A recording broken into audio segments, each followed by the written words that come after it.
magacaygu waa Axmed Sheekh Cali Heelaale sideedii bishan waxa ka dhacday doorasho taariikhi ah dalka Soomaaliya magaalada Muqdisho oo lagu doortay madaxweynaha Jamhuuriyadda Federaalka ee Soomaaliya Mudane Maxamed Cabdullaahi Farmaajo doorashadaas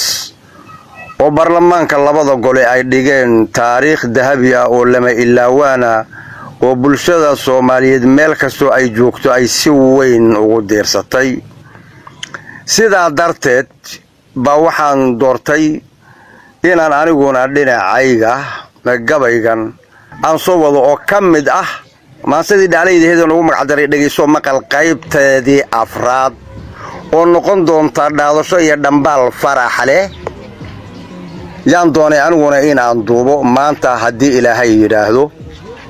qaybtii koobaad waxay ahayd dhageyso maqal qaybtii labaadna waxay ahayd ay dharaarciyay qaybtii saddexaadna waxay ahayd meyd dhunkade qaybtan afraadna waxay tahay dhaadasho iyo dhambaal farax leh dhageysi wanaagsan bulshooyinka Soomaaliyeed ku raaxaysato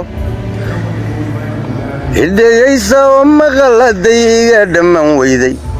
oo dharar baay qayb horlihi idaarinayso dibay uma hayso afkana wanka dhaayay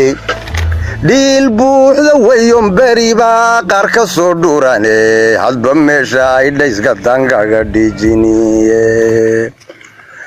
dhiil buuxda wayo bariba qaar ka soo dhurane hadba meesha ay dhayska taayban kaga dhijiniye waxa ay dhasocota murtidu weli dhalaydiye maantana dhibcaan sideen soo dhambaali doono dhaadashiyo dhambaal farax labay isugu dhisalaane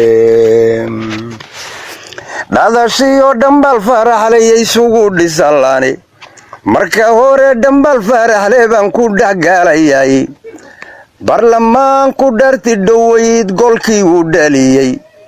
anayaan dhageysto rabaa inaan u dhadaye dhagta furo waxaan ku dhaxgelin fala dhumuc weyne dhagta furo waxaan ku dhaxgelin fala dhumuc weyne labadii gole noo dhismo uu fulise dhartiye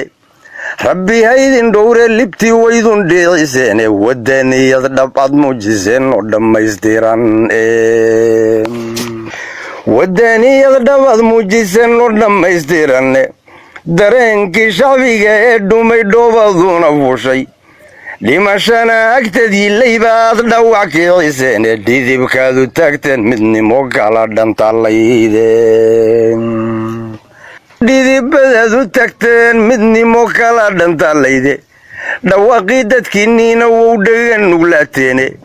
dhinacay jeclayd bad bulshadii ula dhaqaaqdeene taariikh dhammaanana waad dhigteen oo aan dhimanayne rabbi haydin dhowre libtii waydun dhiiciseen allaylehe haddaad naga dhaqdeen dhiqadii horaae allaylehe waxaad naga dhaqdeen dhiqadii horaaye inii ay dhiga tahay siyaan kaga dhaadhiciyo dhagta furo waxaan ku dhaxgali falla dhumuc weyne dharartii dhowey doorashadii u dhacayay foodkeedu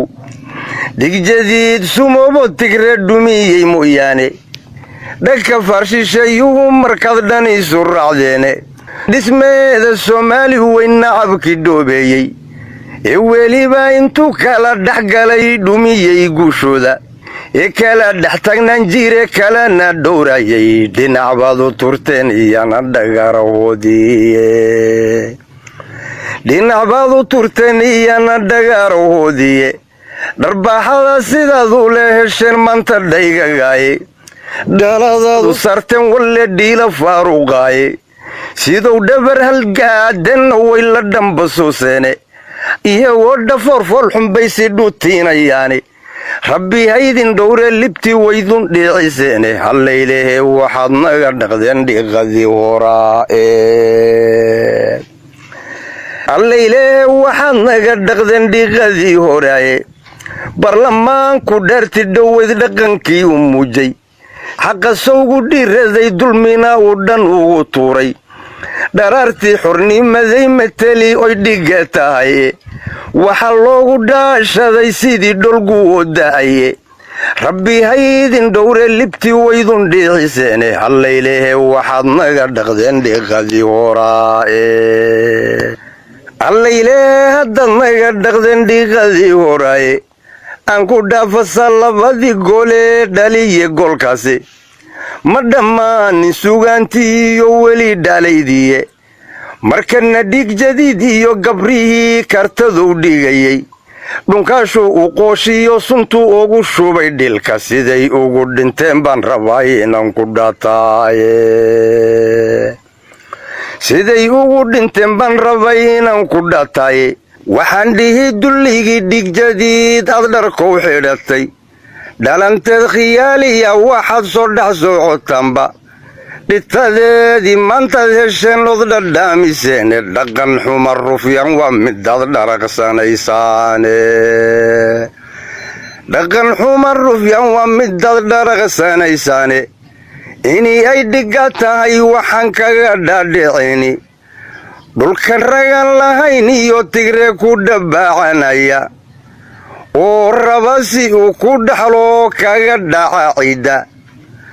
markii aad isu dhibteen baad bulshadii kala dhaqaaqdeene dabinkaad dhigayseen shacbigu dhowran kari waaye dhulkii oo wareegay arkeen deedna dhiidhiyaae dhulkii oo wareegay arkeen deedna dhiidhiyaae dhargalbaad shisheeye u tihiin dhuryayahay baase gabre oo dhibkiinni wadaad dhinacaa saarteene ka dhunkada dhafoorada midkayadu dhimateene ka dhunkada dhafoorada sarsaran isaga yaad u dhimateene ileen tigreegu way dhafoora sarsaran yihiine waa yahay tixaan gaaban haddii aan intaa kaga gudubno haddii ilaahay yidhaahdo sida ugu dhaqsaha badan qaybta shanaad yaa waxaan jeclahay dhowr maalmood kadib in aan iyadana bulshada u soo gudbiyo oo aan kaga hadli doono doorashada madaxweynaha kula hadli doono bulshada madaxweynaha oo aan jeclahay in aan mataqaanaa kolla aan ugu hambaliyayo kolla aan ku dhiirigeliyo kolla wixii tilmaan ilaahay garansiiyo guushaas taariikhiga inaan la dayicin aan kula talinayo bulshada Soomaaliyeedna aan ku gubaabinhayo in madaxweynaha la garab istaago si hawsha loogu fududeeyo والسلام عليكم ورحمة الله وبركاته.